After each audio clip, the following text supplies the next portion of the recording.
Setiap orang membutuhkan orang lain untuk tempat mereka bercerita, tapi terkadang mereka nggak tahu harus cerita sama siapa.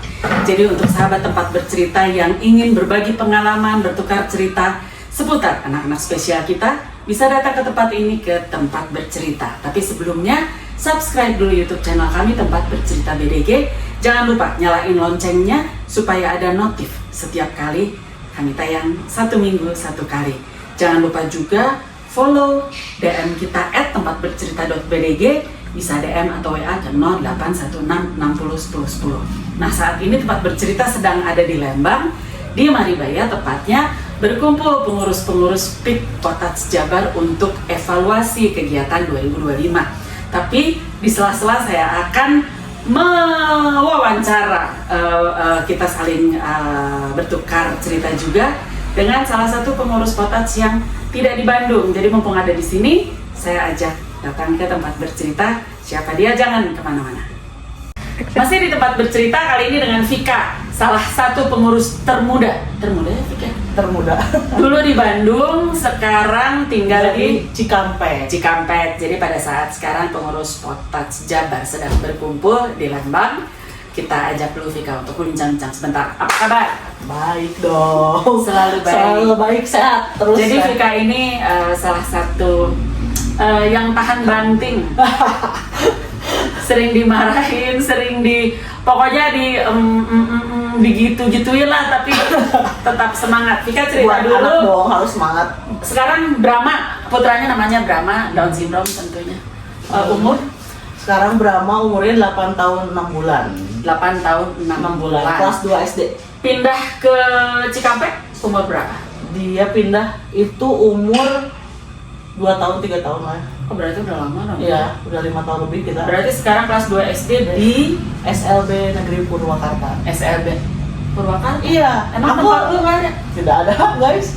Nggak ada sekolah sama sekali untuk menerima anak kita. Padahal Cikampek itu kota yang cukup besar dan dekat ke kota ya. Dekat. Karena di situ kan banyak daerah industri ya. Iya, betul. Harusnya sekolah-sekolah ya. Purwakarta ada nggak? Purwakarta ada inklusi ada, tapi saya lebih milih SLB karena mungkin ada beberapa faktor yang menurut saya lebih baik di SLB gitu. Oke. Kerawang ada nggak? Kerawang ada Kerawang kota ya. Kota. SLB ada, SLB ada, inklusi ada. Berarti lu tiap hari berapa kilo? 19 kilo. Itu baru perjalanan pergi ya. Pulangnya lagi 19 kilo. Jadi totalnya 38 kilo Tiap hari. Sebentar lagi itu nggak apa-apa, terusin aja, nggak apa-apa. Ini soalnya banyak gangguan. Nah, tiap hari. Tiap Terus hari. lu udah nganterin lu kemana? Nunggu dong. Karena sekolahnya nggak terlalu lama juga, cuman kita tetap jam 7 sampai jam 10 lah, pokoknya kita standby di sekolah. Karena kalau untuk pulang juga, misalnya saya pulang 1 jam perjalanan ya teh, 40 sampai 45 menit lah. Sayang waktunya kalau pulang. Jadi kalau misalnya ada teman-teman di sini yang malas nganter lah, sekolahnya jauh. Karena gua ngalamin rumah waktu itu masih di Arcamani, sekolah abang di Mekarwangi. Lumayan lah ya. Lumayan, macet. Kalau gue sekolah di sana mah jauh gitu, ada yang ngomong gitu. Tapi kan ini coba jadi apa ya, harus nggak boleh malesan gitu ya kalau demi anak ya. Iya, kalau orang tuanya males nganter gitu, gimana ya gitu. Ya kita lihat lah sama Vika gitu. Nah, berarti lu ke Bandung ikut suami? Ikut ke Cikampek, ikut sama suami. Ke Cikampek? Iya, Tadinya di Bandung? Iya, tadinya di Bandung. Suami kerjanya di Bandung. Aku juga kerja di Bandung. Tapi setelah itu dimutasi ke Cikampek kerjanya. Gitu. Jadi kita ikut kerja. Iya, itu memang paling benar ya. Masa nggak ngikut? Karena menurut aku peran ayah juga penting buat anak-anak kita. Betul. Ya, jangan kemana-mana, masih di Tempat Bercerita. Masih dengan Vika di Tempat Bercerita. Nah, kita flashback sebentar. Waktu Brahma lahir, itu tahun berapa? Tahun 2017. Lu umur berapa? Umur 23 tahun. Oke, jadi kan ada satu penyebab katanya ya. Bagaimana seorang ibu bisa melahirkan anak Down syndrome? Salah satu faktornya adalah usia ibu yang di atas 35 tahun katanya ya. 35 tahun. Nah, ini betul, tidak terbukti. 23 tahun Vika sudah punya anak Anak Down syndrome. pertama. Saya juga punya anak Down syndrome di usia saya yang 30. Anak pertama juga. Telat kawin gua ya. Iya. Nah, terus jadi mungkin di sebagian teman-teman kita yang terjadi banyak sekali di usia ibu yang cukup berumur dan rata-rata anak bungsu Ya, betul. yang kena nih Down syndrome-nya. Tapi sebetulnya ternyata faktor itu tidak bisa 100% juga. Ini sudah terbukti. Umur 23 tahun punya Down syndrome. Lahir di Bandung, normal, operasi Lahir normal, secara normal. normal. Tapi oke. dia lahirnya 32 minggu 5 hari. Jadi hitungannya 8 bulan ya. Oke. 8 bulan 5 hari prematur. Lahir nggak apa-apa. Lahir nggak nangis. Oh iya, anak gua juga. Nggak nangis. Udah digejek-gejek udah nggak apa-apa juga tetap nggak nangis. Terus diapain? Terus akhirnya Kalau si abang dipukul? dimasukin selang lagi terus di suction kayak gitu, suction dulu. Untuk Akhirnya dia keluar nangis, suaranya kayak kucing gitu. Gitu doang. Akhirnya ditepok-tepok lagi sama susternya, baru nangis. Tapi udah dari situ sebentar doang. Gitu nggak taunya anak lu Down syndrome? besoknya kan lahirnya dia tuh Isa ya, udah jam 7:30 lah. Besoknya tuh dokter tuh si perawat itu mandiin bayi pagi-pagi. Kita tuh dalam keadaan happy ya punya anak, walaupun dia nggak nangis kita, tapi akhirnya ada nangisnya, ada suaranya, dan dokter bilang ya dokter yang mau apa, Dokter nganter kandungan. dokter kandungan, ini anaknya, kita tidur bareng. Dia Lu nggak lihat aneh? enggak, wajahnya ngerti. wajahnya nggak terlalu Down syndrome juga. Tapi kan nggak ngerti kan lu? Iya, terus nggak ngerti juga, dan aku belum mengenal Down syndrome. Oh iya. Apa ya? Itu saya sebagai ibu baru yang belum terbiasa Down syndrome. gitu, belum pernah melihat anak Down syndrome sebelumnya. Terus pas pagi-pagi itu bayi pada dimandiin teh.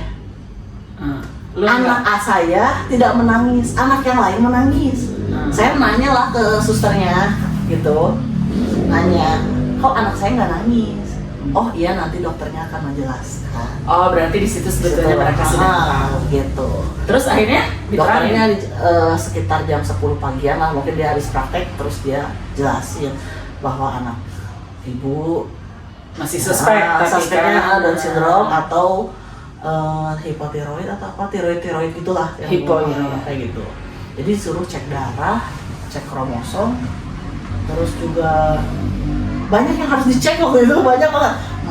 Dia langsung ngasih banyak, ngasih apa, ini itu ya, tiroid, jantung, udah gitu paru, kromosom, pencernaan, karena saat itu juga Brahma nggak kayak bayi biasanya yang apa, kan biasanya bayi baru lahir itu pup ya, abang itu enggak, 7 hari after lahir nggak pup ya. Terus udah gitu lu langsung cek? Langsung cek, disaranin ketemu sama dokter ini, ke Pramita gitu, kayak gitu bilang, pokoknya ke lab semua kita cek.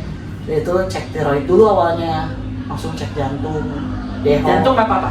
alhamdulillah bagus. Oke. Kromosom? Tiroid bagus, tiroid Oke. bagus. Kromosom Itu trisomi.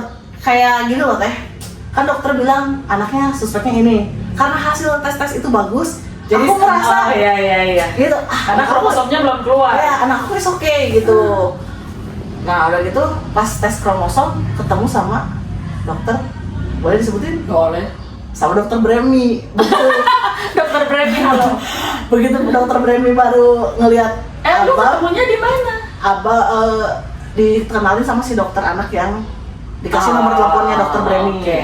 Akhirnya kita ke yang di seberang rumah sakit Ah. itu, ngecek, ketemu dokter Bremi nggak bilang apa, cuma pas dilihat wajahnya mungkin dia udah, karena Jadi dia itu usia berapa hari? sering ngelihat gitu ya, usia 28 hari kayaknya abang cek kromosom. Oke. Terus? Sebelum belum 1 bulan belum. Nah. Langsung cek kromosom, bilangnya kan sekitar seminggu atau 2 minggu lah hasilnya keluar gitu. Pas hasilnya keluar ya udah nangis depan dokter Bremi lah. Jadi dia adalah dokter yang menyaksikan saya menangis.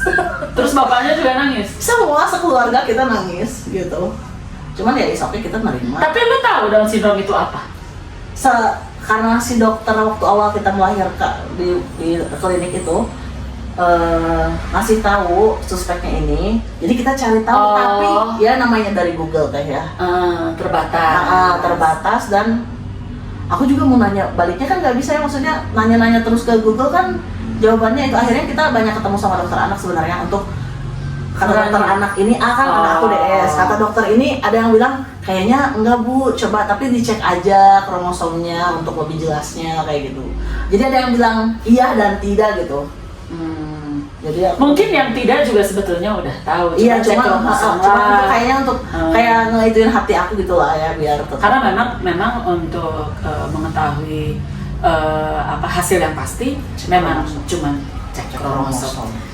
Kita potong dulu, jangan kemana-mana. Masih dengan Vika di tempat bercerita. Ya. Nah, pada saat lahir menangis-nangis itu mah pasti ya, semua orang tua juga ngelewatin itu. Kesehatan aman, jantung aman, tiroid aman. Jadi yang dilakukan adalah terapi, kemudian bersekolah.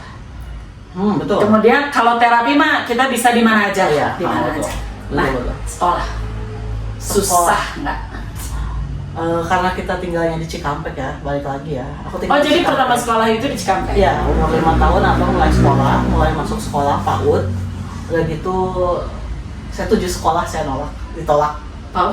Pak, padahal cuma PAUD dong, TK lah, TK. Oh, ya main-main doang. Gitu, saya juga padahal udah. Ditolaknya kenapa? Jadi ada yang bahasanya itu, misalnya gini, maaf ibu, kami belum pernah menangani anak seperti anak ibu. Mungkin ibu bisa cari sekolah yang lain. Walaupun itu penolakannya halus ya, tapi kan hati orang tua kan ya gitu. Terus aku juga suka ngejelasin ya Teh, sebenarnya tuh ibu guru atau ke kepala sekolah, ibu maaf, anak saya biarkan untuk sosialisasi aja, tidak usah diikutin pembelajarannya, hanya untuk bermain, untuk bersosialisasi, biar dia tuh tahu ada temannya gitu. Oh itu tuh namanya berteman, banyak orang, nggak hanya orang rumah yang ada di rumah aja ya, aku dan papinya gitu. Tapi tetap ditolak 7 sekolah. Akhirnya ada satu sekolah, walaupun itu bukan sekolah yang favorit lah ya gitu, tapi dia tetap bisa nerima anak aku. Tapi aku bilang, ya itu tadi, kita hanya untuk bermain aja. Itu PAUD saja atau sama TK? PAUD aja. Pas TK susah lagi? Pas TK kebetulan karena abang udah ada rapot dari yang PAUD itu loh. Nah, terus lihat hasil dari kayak, kan kalau di TK itu belajarnya kayak menempel kayak gitu, menebalkan gitu ya, kayak gitu-gitu. Nah, karena ngelihat hasil itu akhirnya kayak oke deh. Padahal pas awal dulu aku ke TK-nya itu abang tidak diterima. Kayak gitu. Terus ada juga yang waktu itu pernah ada yang nolak, takut anaknya tantrum katanya Teh. Padahal anak kita mah nggak tantrum. Belum, maksudnya dia tidak menilai anakku itu, dia belum melihat anaknya aja dia udah langsung menolak ya, itu.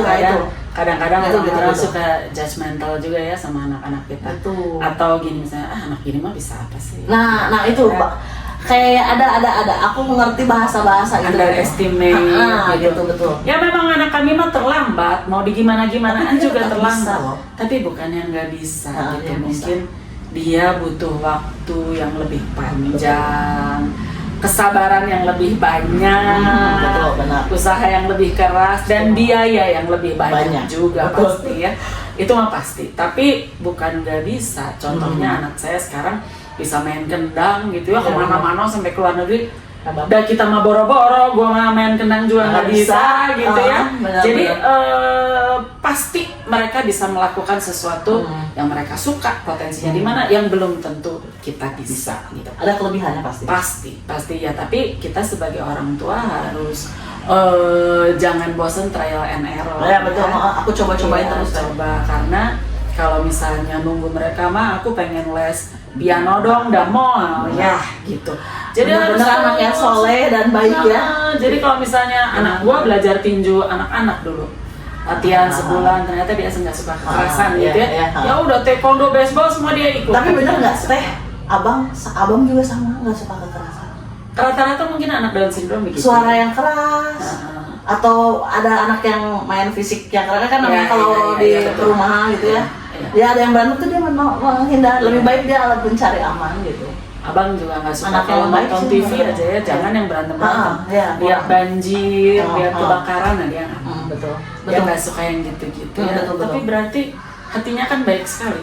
Berarti kan ya kadang-kadang kita suka gemes gitu. Ini anak tuh nggak mau ngelawan, apa-apa diam aja gitu ya. Betul banget. Sementara lahir dengan dari waktu ibu TK yang seperti itu. Waktu TK teh, dia itu temennya kan nggak ngerti mungkin ya, teman-temannya waktu TK mungkin anak-anak itu nggak ngerti kalau anak abang itu adalah temennya itu adalah Down syndrome gitu lah ya.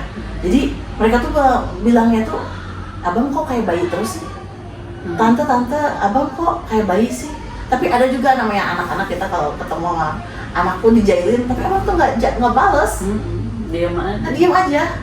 Dia tuh kayak padahal kan hati orang tua ya, balas dong bang, gitu ya, balas dong. Tapi dia enggak. Iya, betul. Gitu. Gue juga suka nanya kalau misalnya abang mendapatkan hal yang nggak baik, karena dia pasti tidak mau melawan, gue cuma tanya, abang sedih nggak? Kadang kalau dia sedih, dia hidungnya merah gitu. Terus kalau nggak sedih dia bilang. Jadi ya, memang kalau kita bekali dengan cara melawan juga mungkin nggak works juga ya, karena mereka memang nggak begitu, nggak kayak kita gitu. Kalau kita kan ada perasaan pengen balas atau gimana gitu. Dan pasti bagaimanapun itu mau kita jaga kita apa, itu kan kehidupan nyata yang memang harus dia hadapi ya. Kita suka kesel ya kalau lihat dia diganggu. Tadi Vika di mobil juga cerita bagaimana ada beberapa anak kecil di satu minimarket ngetawain, nunjuk-nunjuk gitu. Iya, betul. Ya kan, kita juga kesel, tapi itu real life. Itu yang harus dihadapi. Daripada kita jaga-jaga terus di tapi itu rumah. jadi jaga mental juga sih buat kita, maksudnya melatih mental kita sebagai orang tua. Mungkin karena Vika anaknya baru umur segitu. 8 tahun. Nanti saat setelah seumur anak saya gitu udah mau marah juga udah biarin aja gitu. Karena memang ada fase yang harus kita lewati. Iya betul. Jadi ya dipaksa sabar yang nggak bisa, itu harus dilewatin dulu. Kalau nyokap gue sampai sekarang, kalau dia ngeliatin ngamuk. Maksudnya aku juga gitu teh, maksudnya sekali kalau 2 kali is oke lah, ya udahlah gitu, udahlah. Nah, mungkin dia nggak paham atau mungkin lo nggak punya sih anak kayak gua gitu. Cuma kalau dia sekali, 2 kali, 3 kali ya mohon maaf saya tegur. Jadi kita harus lawan dengan prestasi. Oh iya benar.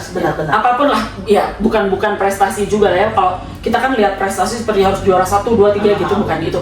Dengan potensi anak begitu. Jadi bagaimana caranya kita harus menggali potensi itu ya sebisa masih kita bernafas mah harus menggali terus ya. Karena itu teman kita nanti sampai tua. Iya benar. Ya kan? Teman kita itu bestie. Nah, sekarang harapan Vika apa untuk anak Vika sendiri, atau untuk Potats, atau untuk anak-anak Down syndrome lain, untuk pemerintah, untuk apa? Kalau harapan pertama untuk organisasi dulu ya, organisasi Potats ini ya, aku berterima kasih sih dikasih pas ketemu sama, maksudnya pas abang lahir, aku ketemu siapa sih? Teh Rina dulu kayaknya. Karena aku cari di Facebook dulu awalnya komunitas gitu. Terus aku ngelihat ini Potats ini potensinya untuk anak-anak Down syndrome itu, mereka itu seperti keluarga ya. Jadi kita yang nggak tahu kita bertanya jadi tahu. Kita komunitas dokter mana yang baik gitu untuk menangani anak kita gitu. Udah gitu ya untuk tempat sharing kita juga manusia biasa gitu ya teh. Gak bisa gak bisa, mungkin orang kan kalau kita cerita sama orang yang gak punya anak Down syndrome mungkin mereka kurang mengerti gitu ya. Tapi kalau kita bercerita di komunitas kita kan saling punya, atau kita bisa cari pengalaman dari mereka gitu, itu bagus. Tapi untuk kedepannya mungkin Potats juga banyakin lagi kegiatannya, semangat. cari duitnya. Enggak, buat teman-temannya juga ya, mungkin anak-anaknya juga aktif gitu ya. Kalau ada kegiatan juga aktif, jadi kita juga mungkin semangat gitu sama anak kita gitu kan. Yuk ikutin ke sini. Oh di sini ada les ini. Orang tuanya juga harus aktif gitu, cari tahu untuk kemajuan anak kita. Ya tadi yang kayak Teteh tadi bilang, trial error itu kita coba. Aku lagi mencoba itu. Musik nggak cocok nih, pindah sekarang berenang. Dia lagi senangnya berenang, aku lesin berenang. So mau les berenang, mau semangat, dibeliin bajunya apanya, dia renang. mau dia semangat gitu. Sekolah lemes-lemes, mau les berenang nggak, sekolah dulu, semangat sekolahnya. Dia udah ngerti. Jadi yang disenengin mah berenangnya. Sekarang lagi seneng berenang anaknya gitu. Pokoknya gitu dia belum bisa ngomong teh, anak aku belum. Tapi untuk pemahamannya oke lah. Dia bantuin aku nyuci baju, masak, angkatin jemuran. Abang tolong dong mami, ini keranjang nih kosong, angkatin jemuran. Jadi belakang dia bisa. Jadi maksudnya aku ikut sertakan di kegiatan di rumah ya. Gitu. Nanti suatu saat biar dia juga bisa mandiri. Ada lagi yang mau disampaikan? Untuk anak aku palingan harapannya adalah abang itu bisa mandiri, bisa bersosialisasi, diterima sama banyak, mungkin bukannya diterima ya, tapi disayang sama banyak orang ya. Karena pasti untuk menerima kayaknya orang tuanya aja deh kayaknya. Bukan aku underestimate sama orang lain, cuman ketulusan ya, ini cinta tanpa syarat gitu loh. Belum tentu orang lain bisa menerima, tapi kalau mereka sayang pasti dia akan menerima anak kita gitu. Udah gitu, untuk teman-teman semangat membersamai anak-anak, terus gali potensinya, karena mereka itu bukan nggak bisa, dia itu akan bisa. Terus stimulasi terus aja, cari minat bakatnya dia yang dia itu. Aku juga sambil mencari sekarang gitu. Ya, jadi orang tuanya juga harus pintar Cari-cari supaya bisa menangani anaknya dengan pintar juga. Oh, akademisnya kan misalnya kurang nih ya, kita cari di musik, di olahraga, atau di nari. Udah pasti kurang akademis mama, gimanain juga ya. Iya. Ya dengan keterbatasan IQ dan EQ dan sebagian macamnya gitu, pasti kurang. Jadi kalau yang kita sudah tahu pasti kurang, nggak usah dikejar-kejar amat lah gitu. Pasti mau dia apain ya, bisa baca nulis ya cukup, ngitung gitu. Nggak akan bisa jadi dokter gitu. Jadi kita cari dari yang lain. Ada lagi tuh? Udah sih gitu aja. Semangat aja ya. ya. Semangat gitu. buat teman-teman, belajar dari pengalaman seniornya yang udah karolot. Ya, cari tahu tempat les-lesnya di mana. Misalnya kayak Vika juga kan, itu les renangnya di mana, itu lesnya di mana. Kita kan jadi tahu ya, referensi gitu lah, cari referensi. Juga semangat mencari uang. Udah pakai duitnya. Ya, gitu ya. Ya gitu, memang semuanya 4 kali lipat ya, usahanya, capeknya, biayanya, sabarnya, kerja kerasnya, semua 4 kali lipat. Tapi hasil tidak pernah menyalahi proses. Saya juga waktu anak saya kecil, aduh kalau capeknya ya, saya kalau lagi sama teman-teman ada yang bilang gini, misalnya ada anak kecil, aduh pengen balik lagi ya ke anak-anak waktu kecil. Ih lu aja, gua enggak. Kebayang karena tiap hari terapi, bener. Aduh itu sekolah, terapi, waktu iya, kan waktu banyak di luar. Terus kita nggak bisa kemana-mana, nggak bisa ngurus diri sendiri gitu ya, apalagi saya belum sambil kerja. Aduh sudahlah, pokoknya kita mah sebetulnya kita mah happy aja. Iya betul. Jadi kalau ada orang yang bilang kasihan ya, kan kita mah happy. Jadi bener. paling tidak saya punya teman banyak, saya punya keluarga banyak. Ya, itu aja keuntungannya dulu ya. Punya anak-anak banyak. Iya, bayangin Kota Jabar sekarang 850 orang. Berarti teman kita nambah 850 kan? Mau nggak mau gitu, dengan nambah anak 850 juga gitu. Dan berkat pasti melimpah untuk orang-orang yang memang dengan niat baik, dengan tulus mengurus rumah kita yang kedua ini, keluarga kita yang kedua ini. Jadi terima kasih sekali lagi untuk teman-teman pengurus Peak Potats Jabar gitu. Gue mah ya kalau misalnya lagi ngobrol sama mama gue ya, itu orang-orang teman-teman gue hebat gitu ya. Dibayar enggak? Itu ya. Abis waktu belum dimarahin sama saya. Itu gimana sih lama ya? Tapi mereka tetap gitu dengan giat, yang tadinya cuma ngurus anaknya jadi ngurus organisasi gitu. Ya semoga berkatnya makin banyak ya buat kita supaya kita bisa bikin kegiatan lebih banyak. Oke gitu aja Vika, terima kasih sudah datang. Kita lanjut lagi kegiatannya, mau main pingpong katanya di sebelah.